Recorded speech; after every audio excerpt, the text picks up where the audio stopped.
In this video, we shall discuss about republic and kingdoms in ancient India, how they emerged, what were their basic features, and how they came to be as such as they were. Republic से तो 600 BC के अंतर्गत 600 BC के साथ जो political uncertainties जो थी वो समाप्त हो गया। रिपब्लिक और किंगडम चूँकि एक डेफिनिट जो ट्राइब्स थे वे एक डेफिनिट ज्योग्राफिकल आइडेंटिटी लेने लगे और रिपब्लिक और पूरे गंगा वैली और नॉर्थ वेस्टर्न इंडिया में या फूटी हिल्स ऑफ हिमालयाज में रिपब्लिक और किंगडम जो बेसिक जो पैटर्न होता है वो इमर्ज हुआ। तो जो ट्राइब्स थे वो एक ज्योग्राफिकल आइडेंटिटी लिए, मतलब एक पर्टिकुलर एरिया में उनका जब रेसिडेंस हो गया तो उसी के आधार पे उनका नामकरण होने लगा। तो इससे जो ट्राइब जो थे वे भौगोलिक तथ्य के आधार पे उनका नामकरण किया जाने लगा। तो ये जो ट्राइब थे तो ज्योग्राफिकल आइडेंटिटी बेसिकली जब ये ट्राइब लिए तो इसमें इनके शासन व्यवस्था को चलाने, इस ज्योग्राफिकल आइडेंटिटी को चलाने के लिए कोई ना कोई ऑर्गेनाइजेशन की आवश्यकता होती थी, पॉलिटिकल ऑर्गेनाइजेशन की आवश्यकता हुई।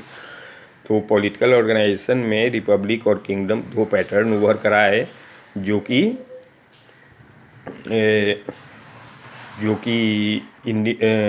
करीब 300 BC तक ये रहे। उसके बाद इमरजेंस ऑफ एम्पायर होता है महापद्मनंद और मौर्यन पीरियड में। तो ये जो बेसिकली जो 600 से 300 का जो पीरियड है, BC का जो पीरियड हुआ 600 BC से 300 BC का पीरियड, इसी के बारे में हम लोग इस वीडियो में अध्ययन करेंगे। सबसे पहले तो हम देखते हैं कि कैसे हुआ रिपब्लिक और मोनार्की में अंतर क्या हुआ। तो रिपब्लिक और मोनार्की में बेसिक अंतर ये हुआ कि इनके पैटर्न ऑफ जो गवर्नमेंट्स थे वो डिफर करते थे। रिपब्लिक में ओलिगार्ची व्यवस्था थी एक तरह से, लेकिन किंगशिप में एक पर्टिकुलर हेरिडिटरी किंगशिप होता था, एक किंग होता था जो कि और उसी के आधार पे और वही सेंटर ऑफ फोकस जो एडमिनिस्ट्रेशन का जो फोकस होता है, सेंटर ऑफ मतलब वही था, किंग था। तो लेकिन रिपब्लिक में ऐसा था कि रिपब्लिक में चूँकि एक लार्ज टेरिटरी रिपब्लिक में ऐसा हुआ कि जो बेसिक जो रिपब्लिक जो हुए जो ट्राइब से जब रिपब्लिक कन्वर्ट हुआ,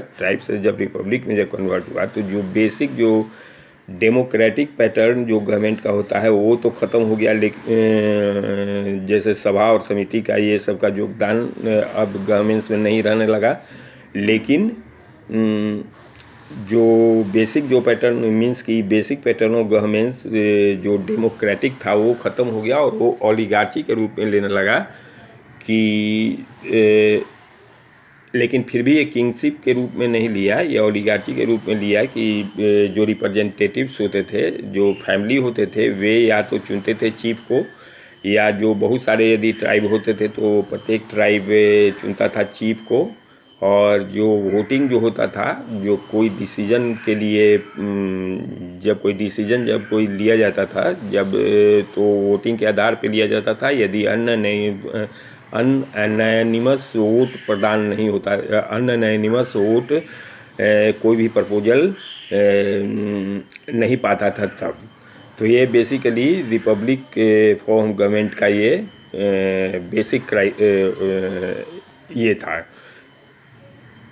कहाँ ये हुआ, तो मोनार्की तो गंगा प्लेन में हुआ और रिपब्लिक के northern periphery of Himalayas, northern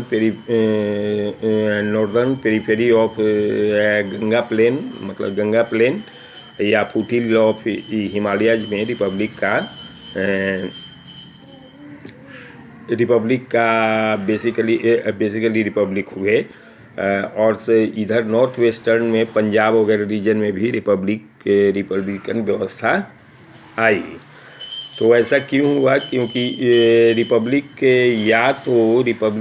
यदि हम देखते हैं, इसके ट्रेडिशन को देखते हैं, तो ये लेस ऑर्थोडॉक्स था।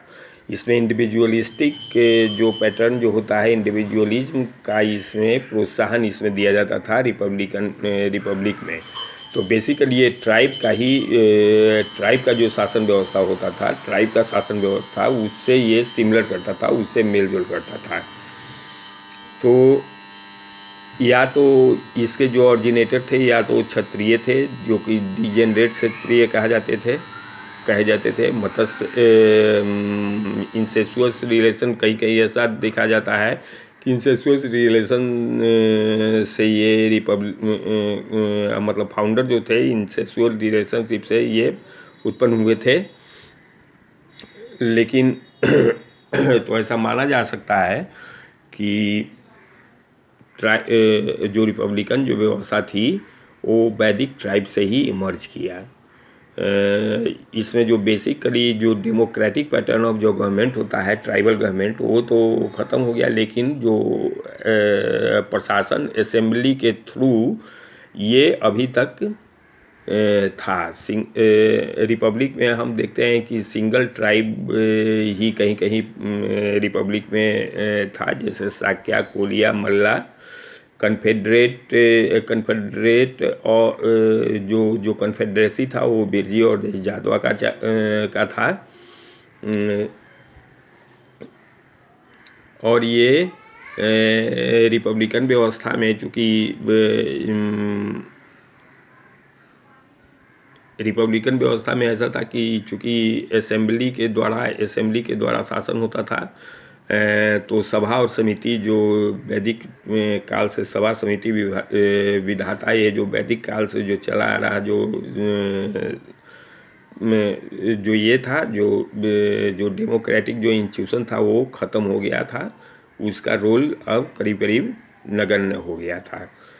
अब मोनार्की में हम देखते हैं कि और दूसरी बात कि फाउंडर जो थे वो रॉयल लिनिएज के थे। इंसेसुअल रिलेशनशिप से उनका उत्पन्न होना इंगित करता है। तो इस तरह से, और वे जो वैदिक जो ट्रेडिशन था उससे वे पार्टिंग अवे कर रहे थे। इसीलिए उनको वैदिक जो ब्राह्मण जो थे वो समन कहते थे या डिजेनरेट क्षत्रिय कहते थे। तो ये हुआ रिपब्लिकन व्यवस्था का ये कुछ कॉमन जो होता है, फीचर होता है, वो हुआ मोनार्की। और ये कहाँ हुआ? ये हुआ northern periphery of Himalayas, north western India, जिसमें कि पंजाब वगैरह आ जाता है, और फुटहिल्स ऑफ हिमालयाज में हुआ। तो ये इसका लोकेशन था रिपब्लिकन व्यवस्था का। अब है मोनार्की में जो पॉपुलर जो असेंबली थे वो ख़त्म हो गए, और वो एक कास्ट लॉयल्टी जो होता है, कास्ट लॉयल्टी के आधार पे मोनार्किकल व्यवस्था था। पोजीशन ऑफ पॉपुलर असेंबली एकदम ख़त्म हो गया था। ये स्मॉल एरिया, चूँकि ये स्मॉल एरिया उस समय जब जब ये वैदिक ट्राइब जिस समय एग्जिस्ट कर रहे थे, तो उस समय चूँकि उनका एरिया छोटा होता था, इसलिए सभा और समिति को प्रॉपर्ली ढंग से चलाया जा सकता था। क्योंकि एक तो कि स्पेस ज्योग्राफिकल जो होता है, ज्योग्राफिकल दूरी भी नहीं था, और ज्योग्राफिकल दूरी तो ये पॉसिबल था कि सभा और समिति को बार बार का सेशन हेल्ड किया जा सके। लेकिन जब ट्राइब जब मोनार्कियल फॉर्म में जब आया, तो मोनार्कियल फॉर्म में आया तो सभा और समिति एक तरफ तो जो स्पेस था वो ख़त्म हो गया, स्पेस ज़्यादा हो गया। सेकेंडली कि जो डिविनिटी ऑफ किंगशिप जो था उस समय सर्ट कर दिया था ये एज ए थ्योरी रूप में। और ब्राह्मण का पोजीशन बहुत ही तगड़ा हो चुका, बहुत ही बढ़ गया था। और साथ साथ में रिचुअल का जो रिचुअल था वो भी एक तरह के सिंबल के रूप में बढ़ गया था, जिससे कि इन सब के कारण सभा और समिति का जो पोजीशन था वो डिजेनरेट कर गया। कॉरपोरेट जो होता है, लेकिन जो होता है लैंड उस समय जो था एडमिनिस्ट्रेशन कैसे चलाया जाता था, तो ट्रेजरर और कमांडर ऑफ फोर्सेज एडमिनिस्ट्रेशन में थे। एक रूडिमेंट्री एलिमेंट्री एडमिनिस्ट्रेटिव सिस्टम उस समय पनप चुका था। तो कॉरपोरेट यहाँ रिपब्लिक में तो corporate aspect of government emphasise किया गया, जिसमें कि प्रोसेस ऑफ गवर्नेंस होता था कि चीफ जो था एमॉन्ग जितना भी जो राजा था, जितने भी जो ट्राइबल जो चीफ थे उसमें से चीफ को चुना जाता था। और चीफ का जो पोजीशन होता था वो हेरिडिटरी नहीं होता था।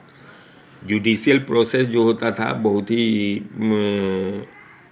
लंबा था, करीब करीब 7 ऑफिशियल से ये हायरकी में ये जाना जाता था। 7 ऑफिसर के हायरकी से एक किसी कल्प्रिट को गुजरना पड़ता था। सोशल और पॉलिटिकल पावर जो था वो राजा के हाथ में था, जो कि क्षत्रिय ऑरिजिन के होते थे। और जो हायरकी में आगे थे। लेकिन इसके बाद हम देखते हैं कि महापद्म नंद के समय से जो राजा रिवर्सल ऑफ रोल हुआ था, रिवर्सल ऑफ रोल कहने का मतलब है कि जो प्रीस्ट थे, जो ब्राह्मण जो थे वे राज्य करने लगे, और जो क्षत्रिय थे वे फिलोसफर बन गए, जैसे कि बुद्ध और महावीर। तो इस तरह से हम देखते हैं कैटल रीडिंग, चूँकि उस समय का व्यवस्था चाहे रिपब्लिक हो चाहे मोनार्की हो, जो कैटल रीडिंग जो व्यवस्था थी जो वैदिक काल में थी वो ख़त्म हो चुका था। एग्रीकल्चरल व्यवस्था पर ही ये राज्य का सस्टेनेंस होता था। राज्य का लोगों का सस्टेनेंस एग्रीकल्चरल व्यवस्था के कारण पर होता था। लैंड जो था ज़मीन वो कॉमन में विलेज में के द्वारा, या तो कॉमन में या तो ट्राइबल चीफ के विलेज के द्वारा हेल्ड किया जाता था, या ट्राइबल चीफ के द्वारा। तो विलेज के द्वारा जब हेल्ड किया जाता था तो लोग खुद काम करते थे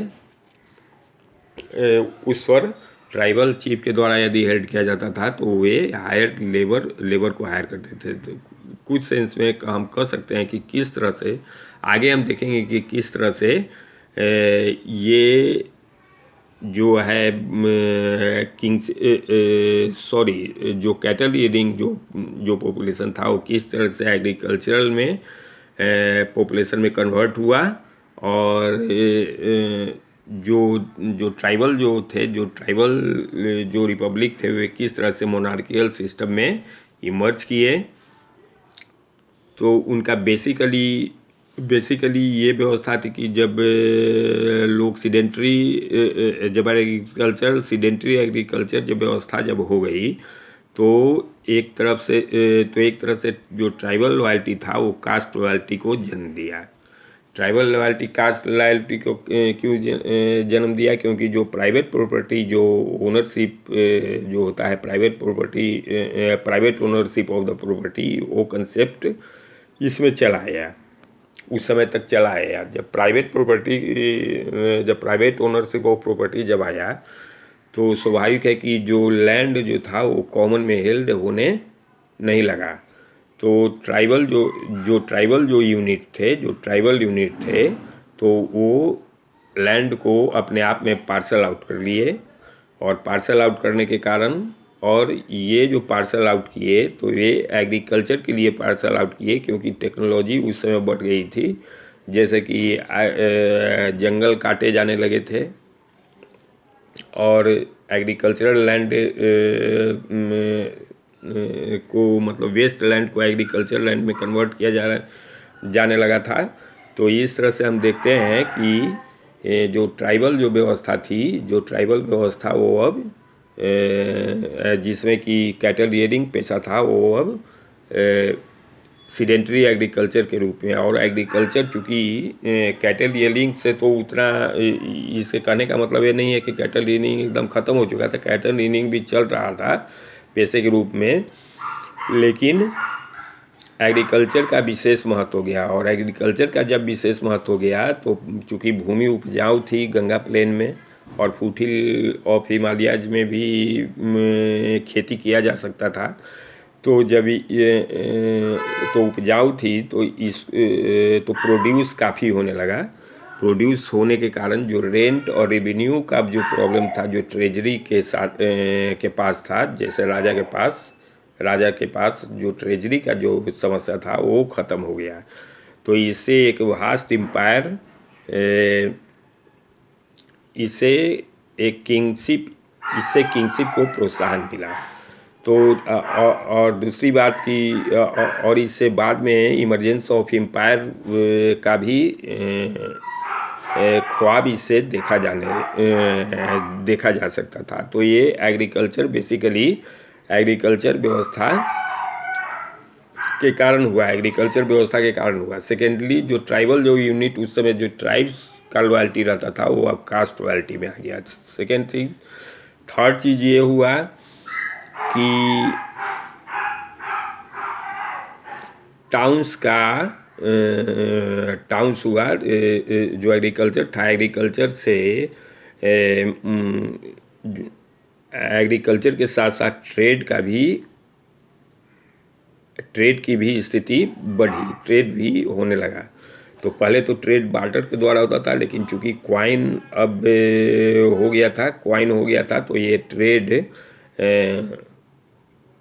ट्रेड करने में लोगों को आसानी होती थी। तो ट्रेड के कारण टाउन्स बढ़ा और टाउन के कारण इंडस्ट्री और अदर सब कास्ट, जो अदर मर्केंटाइल कास्ट थे, उनका इमरजेंस हुआ। तो इस तरह से प्रोसेस हुआ ये सिविलाइजेशन का, सेकेंड अर्बन सिविलाइजेशन का, इंडस वैली के बाद का। तो टाउन्स में क्या कौन कौन हुए, जैसे श्रावस्ती हुआ, चंपा हो गया, राजगिरी, अयोध्या, कोजाम्बी, काशी, ये सब इम्पोर्टेंट टाउन थे उस समय। वैशाली, उज्जैन, तक्षशिला, ब्रोच, ये सब भी वाइडर कॉमर्शियल रीच रखते थे ये टाउन। इसके पहले टाउन्स वाइडर रीच रखते थे। तो ये टाउन में ऐसा हुआ कि जो सीडेंट्री जो स्पेसिफिक जो क्राफ्ट थे, जो क्राफ्ट्समैन थे, जो कि पर्टिकुलर आर्टिकल को प्रोड्यूस कर सकते थे और तो वे एक जगह टाउन में एकत्रित हो गए और वे वहीं पे सेटल कर गए। और जिससे कि उनका और जो स्पेसिफिक जो क्राफ्ट होता था उस पर वे ज़्यादा एक ही क्राफ्ट को वे लोग बढ़ाए। तो इस तरह से टाउन में अनेकों क्राफ्ट अलग अलग एरिया में हो गया। साथ साथ में ये भी देखा जाने लगा कि रॉ मटेरियल कहाँ से किस एरिया के लिए कहाँ से होता है। तो रॉ मटेरियल जहाँ पर मिलता था वहाँ पर भी स्पेसिफिक क्राफ्ट को प्रोड्यूस करने के लिए लोग एकत्रित हुए। तो इस तरह से ये क्राफ्ट सिस्टम और इंडस्ट्री और क्राफ्ट सिस्टम के आधार पे टाउन का उत्पत्ति हुआ। और यहाँ से लोग मर्केंटाइज को एक्सपोर्ट करने लगे। जो लग्जरियस जो आर्टिकल होता था वो तो दूर का मार्केट पकड़ता था, लेकिन जो बेसिकली जो बेसिक एसेंशियल जो गुड्स होता था, जिसका कि लोकल मार्केट होता था, वो लोकली कंज्यूम किया जाता था। तो इस तरह से हम देखते हैं कि एग्रीकल्चर के बाद टाउन और टाउन से एग्रीकल्चर के बाद क्राफ्ट और क्राफ्ट से टाउन का इस तरह से उत्पत्ति हुई। क्राफ्ट का स्पेशलाइजेशन हुआ, चूँकि क्राफ्ट एक एरिया में रहता था तो जनरली वे श्रेणी के रूप में उभर कर आए और ये श्रेणी अपना नियम खुद बनाता था और ये हेरिडिटरी होता था, क्योंकि जो पिता थे, जो सन था वो पिता का ही ट्रेड पकड़ता था, तो इस तरह से हेरिडिटरी होता था। तो हेरिडिटरी तो ये प्रॉब्लम समाप्त कर दिया। सबसे पहला प्रॉब्लम तो समाप्त कर दिया कि जो कहाँ से ये खोजेंगे टेक्निक का प्योरिफिकेशन वे अपने आप करने लगे और सोफिस्टिकेशन अपने आप करने लगे। तो इस तरह से हम देखते हैं कि एग्रीकल्चर टाउन ट्रेड इस तरह से पॉसिबल हो गया। इस तरह से और ये तो ये इससे मतलब कि जो ट्रेड पर एक तो एग्रीकल्चरल गुड्स पर टैक्स लगता था, ट्रेड पर लगने लगा और जो प्रोड्यूस होता था उस पर लगने लगा, और साथ साथ में जो श्रेणी व्यवस्था थी बाद के काल में ज़्यादा डेवलप की है। यहाँ हम इतना ही मेंशन करेंगे कि श्रेणी व्यवस्था का जन्म शुरुआत यहाँ से हुआ है। तो इस तरह से देखते हैं कि ट्रेड, टाउन और एग्रीकल्चर ये सपोर्ट किए इसको रिपब्लिक और किंगडम को आगे इस्टेब्लिश होने में, और साथ साथ में रिपब्लिक और किंगडम को आगे इस्टेब्लिश होने में ये किए। रिपब्लिक में अर्बन सेंटर का इम्पोर्टेंट रोल होता था। लैंड जो था वो क्षत्रिय के द्वारा होता था, जो कि टाउन में रहते थे। जिनके पास ज़्यादा लैंड था वो टाउन में रहते थे और वे इकोनॉमिक जो एक्टिविटीज़ होता है, आर्टिसन का, उसको भी वे देखते थे। यंग मैन ऑफ तक्षशिला के बारे में कहा जाता है कि वो इतना लंबा दूरी केवल ट्रेनिंग प्राप्त करने के लिए गया, उधर से आया तो क्राफ्ट्समैन का रोजगार अपनाया। तो यदि ये ऐसा वर्थवाइल यदि नहीं होता तो ये यंग मैन ऑफ तक्षशिला ऐसा नहीं करता। उसके बाद देखते हैं कि जो रिपब्लिक में जो अनऑर्थोडॉक्स जो परंपरा जो थी, जो इंडिविजुअलिस्टिक और जो इंडिपेंडेंट माइंडेड जो होता है रेशनलिटी, वो ये रिपब्लिक में ज़्यादातर थी। और वे ये रिपब्लिकन फॉर्म ऑफ गवर्नमेंट में इनका टॉलरेशन किया जाता था। इसीलिए देखते हैं कि बुद्धा और महावीर रिपब्लिकन बुद्ध शाक्य से और महावीर जयंत्रिका ट्राइब से बिलोंग करते हैं। जो नन एक्सेप्टेंस और जो ब्राह्मण थ्योरी जो हुआ, ये ऑरिजिन ये हम देखते हैं कि किस तरह से इनका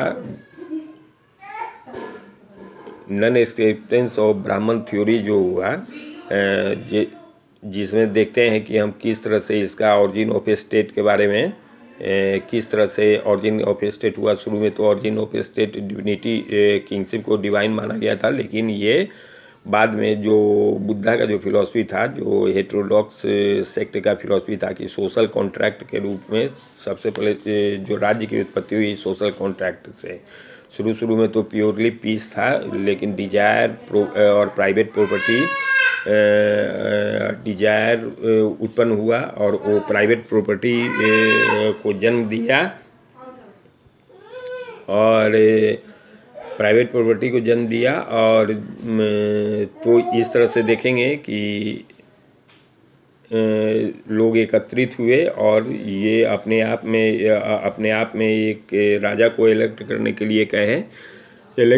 लिए जो कि उन पर सुचारू रूप से शासन कर सकता था और सोशल व्यवस्था मेंटेन कर सकता था। तो ये बुद्धिज्म का फिलॉसफी था।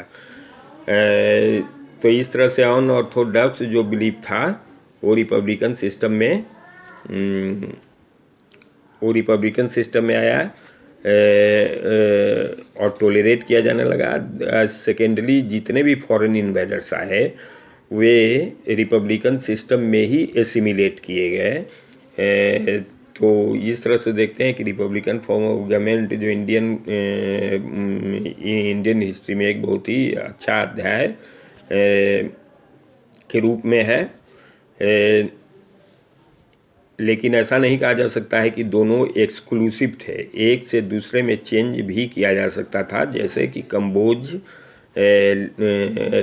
किया, पहले तो ये रिपब्लिकन था लेकिन बाद में ये किंगशिप में कन्वर्ट किया। लेकिन ये गंगा वैली में लेस कॉमन था, क्योंकि गंगा वैली में लेस कॉमन था क्योंकि यहाँ ट्राइबल कल्चर का डिक्लाइन जो डिक्लाइन है पूर्ण रूपेण हो चुका था, और एग्रेरियन इकोनॉमी पर डिपेंडेंस इनका ज़्यादा था। एग्रेरियन इकोनॉमी पर डिपेंडेंस ज़्यादा रहने के कारण ट्राइबल फॉर्म ऑफ गवर्नमेंट नहीं काम कर सकता था, क्योंकि ये एग्रेरियन एग्रीकल्चर में, एग्रेरियन इकोनॉमी में ओनरशिप ऑफ लैंड जो होता है वो सबसे पहले महत्वपूर्ण होता है। ट्राइबल और ट्राइब्स में कॉमन ओनरशिप जनरली होता था, तो ये पॉसिबल यहाँ नहीं था।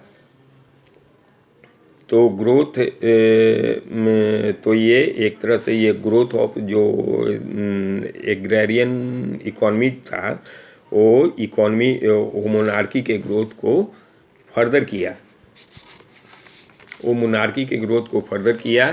किंगशिप में हेरिडेटरी हो गया, और ये क्षत्रिय के लिए ही पॉसिबल था, किंगशिप के लिए।